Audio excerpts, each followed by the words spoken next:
question number 2 of exercise 3.2. The question says state whether the following statement is true or false. So the first part is A part, the sum of three odd numbers is even. First we will take three odd numbers, namely 1 plus 1 plus 1, that gives you 3, which is an odd number, therefore A is false, that is the given statement is false. Coming to the B part, the sum of two odd numbers and one even number is even. Again we will take 3 plus 5 plus 2, which gives you 10, which is an even number, therefore B part is correct, so is true statement. Coming to the C part, the product of three odd number is odd. Well, we will take three numbers and will multiply 1 into 3 into 5 gives you 15, which is an odd number, therefore this statement is also true. Coming to the D part, if an even number is divided by 2, the quotient is always odd.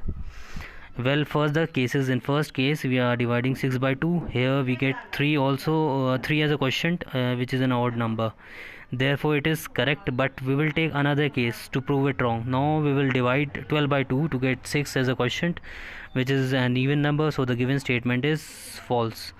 Coming to the E part, the statement says all prime numbers are odd. Well, 2 is a prime number and it is an even number, therefore E statement is also false. Coming to the F part, prime numbers do not have any factors. Prime numbers do not have any factors.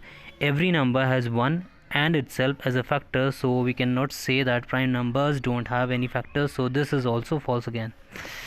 Coming to the G part, sum of two prime numbers is always even. Let's take an example. 2 plus 5 is 7, which is an odd number, therefore G statement is false. Coming to the H part, 2 is the only even prime number. Well, this statement is correct, it is the smallest prime number as well. Coming to the I part, all even numbers are composite numbers. Well, a whole number that can be divided evenly by numbers other than 1 or itself are composite numbers, but 2 is a prime number, therefore I statement is false. Coming to the last statement, that is J, the product of two even numbers is always even. We will take 4 into 6, that is 24, which is an even number, so J statement is correct or true. This makes your question number 2.